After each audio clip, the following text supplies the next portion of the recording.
বন্ধুরা, আজ আমি আপনাদের জন্য নিয়ে চলে এসেছি ক্রিস্পি মটরশুঁটির স্প্রিং রোল। এটাতে আপনারা সিঙ্গারা এবং কচুরির দুটোই টেস্ট পাবেন।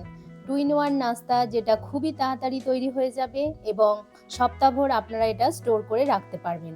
এই রেসিপিতে যে টিপসগুলো আমি আপনাদের বলে দিয়েছি, সেটাতে এই রোলগুলো ফাটবেও না এবং নরমও হয়ে যাবে না। দেখুন কতটা ক্রিস্পি হয়েছে। নমস্কার বন্ধুরা, কেমন আছেন সবাই? আশা করছি সকলে ভালো আছেন, সুস্থ আছেন। আমি তনুশ্রী, আপনারা দেখছেন তনুশ্রী রান্নাঘর। আর আজকে আমি আপনাদের সাথে শেয়ার করব মটরশুঁটির একটা রেসিপি। তো সেটির নাম হচ্ছে ক্রিস্পি মটর কচুরি রোল। বন্ধুরা, ক্রিস্পি মটর কচুরি রোল বানানোর জন্য প্রথমে আমি ডোটা তৈরি করব। তো তার জন্য একটা বোল নিয়ে নিয়েছি।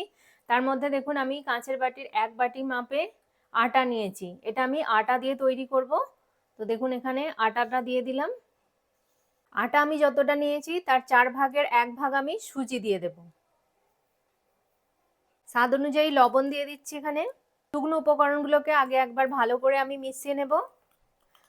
দেখুন ভালো করে মিশিয়ে নিলাম। এবার এতে আমি তেল দেব। এই চামচের মাপে কিন্তু আমি 3 চামচ তেল এখানে দিয়ে দেব। সাদা তেল ইউজ করছি আমি এখানে। দেখুন সাদা তেল আমি 3 চামচ দিয়ে দিলাম। এবার আমি ভালো করে তেলটা দিয়ে একটু ময়ামটা ভালো করে দিয়ে নেব। দেখুন ভালো করে এটাকে আমি মিশিয়ে নিচ্ছি। আটার সাথে সুজির সাথে ভালোভাবে তেলটা যেন মিশে যায়। ভালোভাবে এইভাবে ঘষে ঘষে আমি ময়ামটা দিয়ে নেব। ময়ামটা ঠিকঠাক হয়েছে কিনা একবার চেক করে নেবেন। এইভাবে আটাটাকে নিয়ে এইভাবে হাতের মধ্যে এইভাবে চেপে একটা ডেলা করবেন। দেখুন এরকম যখন ডেলা বাইন্ডিং হবে তো বুঝবেন যে ময়ামটা কিন্তু একদম পারফেক্ট হয়েছে। যদি মনে হয় যে বাইন্ডিং হচ্ছে না, তাহলে কিন্তু যদি প্রয়োজন হয় তাহলে আরেকটু তেল আপনারা এই সময় দিয়ে দেবেন। এবার অল্প অল্প করে জল দেব। দিয়ে এবার এটা একটা ডো তৈরি করে নেব। এটা কিন্তু খুব মানে শক্তও হবে না, আবার খুব নরমও হবে না, মানে সেমি ডো একটা তৈরি করতে হবে মাঝামাঝি পর্যায়ে। তো দেখুন আমি অল্প অল্প করে জল দিচ্ছি। বন্ধুরা, আমি জোয়ানটা দিতে ভুলে গিয়েছিলাম, তো আমি জোয়ানটা এই সময় দিয়ে দিচ্ছি। আপনারা যখন তেলটা দেবার আগে কিন্তু জোয়ানটা অ্যাড করে দেবেন, দিয়ে তারপর তেলটা দিয়ে ময়াম দেবেন। তো এটাকে ভালো করে একটু হাতে এইভাবে একটু দলে নেব। জোয়ানটা দিলে টেস্টটাও খুব সুন্দর হবে। আর মানে এটা হজমেও কিন্তু খুব সুবিধা হয়। হজম করতে মানে যে কোনো এই জাতীয় জিনিস হজমে কিন্তু খুব সুবিধা করে জোয়ান। তো জোয়ানটা দিয়ে দিলাম। দিয়ে এবার আবারও আমি ভালো করে মিশিয়ে মেখে নেব। দেখুন আটার ডোটা আমার একদম মেখে রেডি করা হয়ে গেছে। দেখুন এইভাবে কিন্তু খুব কিন্তু শক্তও না আবার খুব নরমও না, এইরকম ভাবে মাখতে হবে। তো এবার এটা আমি রেস্টে রাখবো 5 মিনিট মতো। আমি একটা চাপা দিয়ে দিচ্ছি, 5 মিনিট রেস্টে রাখছি। 5 মিনিট পর ফিরে আসছি। আমাদেরকে একটা স্টাফিং তৈরি করতে হবে, মানে একটা পুর তৈরি করে নিতে হবে। তো তার জন্য এখানে আমি কড়াই 2 চামচ মতো সাদা তেল দিয়ে দিচ্ছি। তেলটাকে ভালো করে একটু গরম করে নেব। তেলটা গরম হয়ে গেছে। দেখুন 1/2 চামচের থেকেও কম একটু হিং দিয়ে দিলাম। আর দিয়ে দিচ্ছি একটু গোটা জিরে। এবার ফোড়নটাকে আমি একটু হালকা ভেজে নেব, জাস্ট কয়েক সেকেন্ড। জিরে আর হিংটা খুব সুন্দরভাবে ভাজা হয়ে গেছে আর একটা খুব সুন্দর গন্ধ বেরিয়েছে। এবার দেখুন এখানে আমি 1 ইঞ্চি মতো আদা আর কাঁচা লঙ্কাকে একটু থেতো করে নিয়েছি। আমি কিন্তু মিহি করে একদম বাটিনি, একটু থেতো করে নিয়েছি। এটা আবার দিয়ে দিলাম, দিয়ে একটু ভেজে নেব আদার কাঁচা গন্ধটা যাতে চলে যায়। আদার কাঁচা গন্ধটা চলে গেছে, খুব সুন্দর একটা মানে গন্ধ বেরিয়েছে। আদা আর হিঙের এই কম্বিনেশনটা মানে কি বলবো, এত সুন্দর গন্ধটা বেরোয়। তো এবার আমি দেখুন এখানে 1 বাটি মটরশুঁটি নিয়েছি। আর এইটা মটরশুঁটিগুলোকে আমি কিন্তু আগে থেকে সেদ্ধ করে নিয়েছি। অবশ্যই কিন্তু একটু সেদ্ধ করে নেবেন। তো এবার আমি এটা দিয়ে দিচ্ছি। দিয়ে এবার ভালো করে আমি একটু মশলার সাথে মিশিয়ে নেব। মটরশুঁটিটা দিয়ে একটু হালকা ভেজে নিয়েছি কয়েক সেকেন্ড।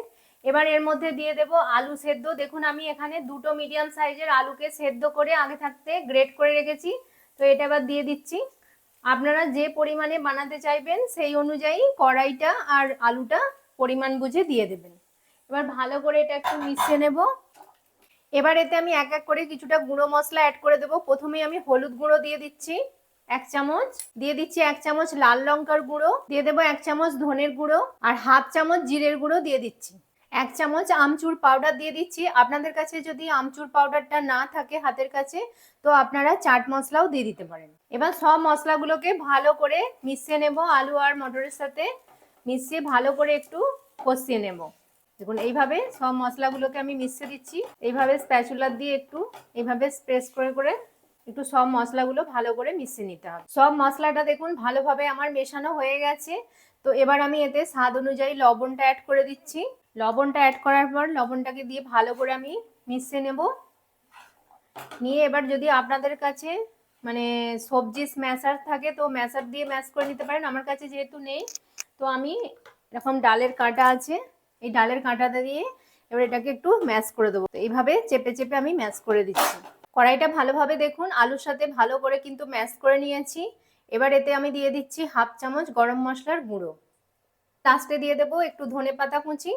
তো সব এবার আমি ভালো করে মিশিয়ে নেব, নিলেই আমার একদম রেডি হয়ে যাবে পুরটা।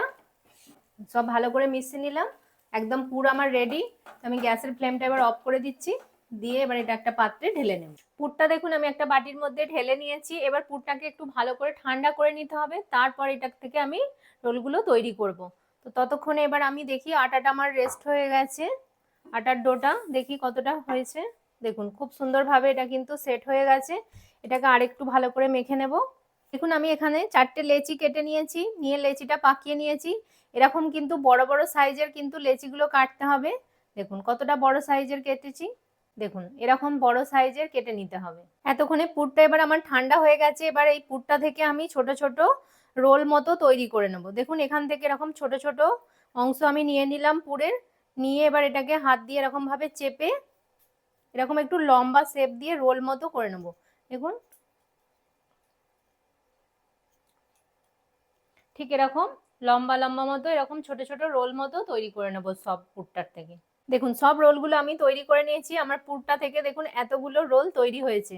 দেখুন এরকম ছোট ছোট সাইজের রোলগুলো আমি তৈরি করে নিয়েছি। এবার আমি এটা এক সাইড করে দেব, দিয়ে এবার আমি লেচিটা নিয়ে এবার বেলবো। দেখুন বন্ধুরা এবার আমি লেচিটা বেলবো, তো তার জন্য একটা বড় জায়গা চাই। তো আমি এখানে চপিং বোর্ডটা ইউজ করছি, আপনারা চাইলে কিচেন স্ল্যাবের ওপরেও বেলে নিতে পারেন। তো তাতে কিন্তু খুব ভালোভাবে বেলা যাবে, মানে একটু বড় সাইজ করে বেলা যাবে। আমি এতেই করব। তো প্রথমে আমি এতে একটু তেল লাগিয়ে নেব, হালকা করে একটু তেল লাগিয়ে নেব। পুরো এই চপিং বোর্ডটার উপরে একটু তেল লাগিয়ে দিচ্ছি হালকা করে।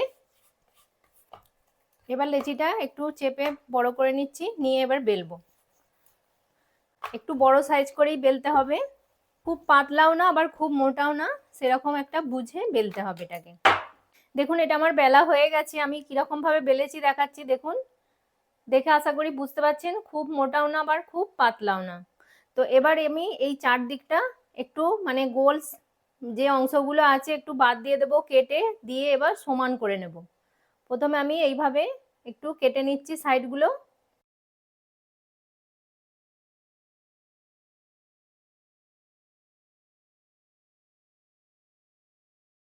এবার এই নিচের অংশটাও আমি কেটে নিচ্ছি সমান করে। দেখুন আমি কেটে নিয়েছি। তো এবার এইভাবে কিন্তু চারদিকটা মানে কেটে ভালো করে চার চৌকো করে সমান করে নেবেন। আমার যেহেতু এটা ছোট জায়গা সেজন্য ঠিক করে আমার কাটা যাচ্ছে না। আপনারা বড় জায়গায় একটু বেলবার চেষ্টা করবেন, তাহলে কেটে নিলে চারদিকটা সুবিধা হবে। তো এবার আমি এই যে রোলগুলো বানিয়ে নিয়েছি সেগুলো একটা এরকম রাখবো, রেখে এই যতটা দেখবো যে এটা রেখে সেই অনুযায়ী কেটে নিতে হবে। তো একটু রোলটা থেকে একটু সাইডে জায়গা রাখবো, রেখে এরকম শেপ করে দেখুন কেটে নিচ্ছি। আশা করি বুঝতে পারছেন। ঠিক এইভাবে আমি কেটে নিচ্ছি, লম্বালম্বি কেটে নিলাম। এবার আমি একটা বাটির মধ্যে একটু ময়দা নিয়েছি। এবার ময়দাটাকে একটু জল দিয়ে আমি গুলে নেব, কারণ এটা একটা ঘোল মতো তৈরি করে নিতে হবে এটা সিল করবার জন্য। রোলটা যখন আমি গুটিয়ে সিল করব তো এই ময়দার ঘোলটা কিন্তু লাগবে, সেই জন্য একটু ঘন করে এটা আমি একটা ব্যাটার মতো তৈরি করে নিচ্ছি। খুব পাতলা নয় আবার খুব এও নয়, ঘন মতো করে এটাকে একটা করে নিতে হবে।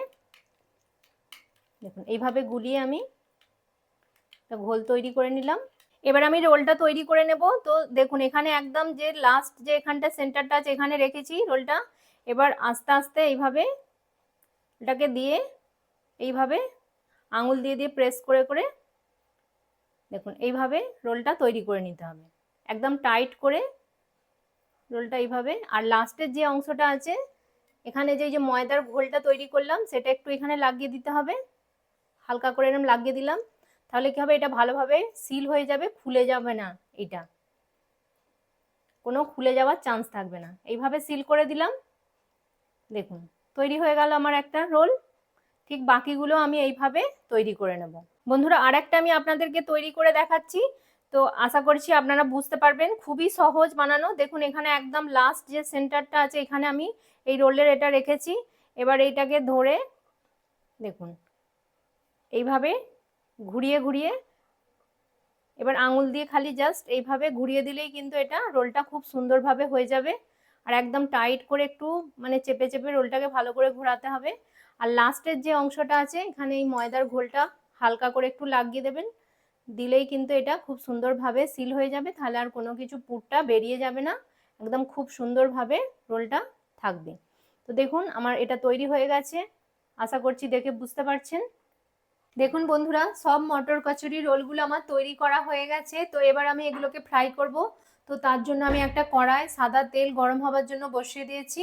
তো তেলটা মানে খুব বেশি গরম করলে হবে না, মোটামুটি একটু হালকা গরম হবে, সেরকম অবস্থায় এই রোলগুলো ছাড়তে হবে। দেখুন কচুরির সাইডগুলোয় যাতে পুরগুলো বেরিয়ে না যায় সেই জন্য এই গোলাটার মধ্যে একটু হালকা করে এইভাবে আমি দেখুন ডিপ করে নিচ্ছি। তাহলে কি হবে, এটা সিল হয়ে থাকবে, পুরটা একদম ভাজার সময় বেরিয়ে যাবে না। প্রত্যেকটা একে আমি এইভাবে একটু ডিপ করে নেব, নিয়ে তেলের মধ্যে ছেড়ে দেবো। তেলটা কিন্তু এখন একদম হালকা গরম আছে। দেখুন এক পিঠটা ভাজা হয়ে গেছে, আমি এবার হালকা করে এগুলোকে একটু নাড়িয়ে দেব। দেখুন খুব বেশি এখন কিন্তু উল্টাবার দরকার নেই, হালকা করে এটা একটু নাড়িয়ে দিলেই হবে। এটা আস্তে আস্তে ভাজা হবে, একটু টাইম নিয়ে এটাকে ভাজা করতে হবে। হালকা হালকা দেখছেন কালার চলে এসছে, কত সুন্দর কালার চলে এসছে। মটর কচুরি রোল কিন্তু আমার একদম রেডি। দেখুন কত সুন্দর কালারটা এসছে, একটাও কিন্তু পুর বেরিয়েও যায়নি। দেখছেন কত সুন্দর সিল হয়ে আছে, একটুও কিন্তু পুর বেরিয়ে যায়নি। দেখুন বন্ধুরা, মটর কচুরি রোল আমার একদম রেডি। খুব সুন্দর একটা ব্রাউন কালার চলে এসছে। আমি এবার তেল থেকে এগুলোকে তুলে নেব। দেখুন কত সুন্দর হয়ে গেছে, কালারটাও কিন্তু খুব সুন্দর গোল্ডেন চলে এসছে। তো এবার এটাকে তেল থেকে তুলে আমি একটা প্লেটের মধ্যে তুলে নিচ্ছি। এইভাবে বাকি সব রোলগুলো আমি ভেজে নেব। দেখুন বন্ধুরা, ক্রিস্পি মটর কচুরি রোল আমার একদম রেডি, আর আমি প্লেটিং করে নিয়েছি। দেখুন কত সুন্দর লাগছে এটা দেখতে, দেখতেও যেমন সুন্দর হয়েছে এটা খেতেও কিন্তু ভীষণ সুন্দর হয়। আপনারা সসের সাথেও এটা ডিপ করে খেতে পারেন, বা এখানে ধনিয়া পাতার চাটনি আছে এটা দিয়েও আপনারা খেতে পারেন, বা গরম গরম চায়ের সাথে সন্ধ্যাবেলা স্ন্যাক্স হিসাবে খেতে পারেন। ভীষণই ভালো লাগবে এটা খেতে, বাচ্চা থেকে বড় সকলেরই কিন্তু এটা ভীষণ ভালো লাগবে। আপনাদের কাছে অনুরোধ রইল একবার হলেও এই শীতের সিজনে এটা একবার ট্রাই করে দেখবেন, ভীষণই কিন্তু ভালো লাগবে।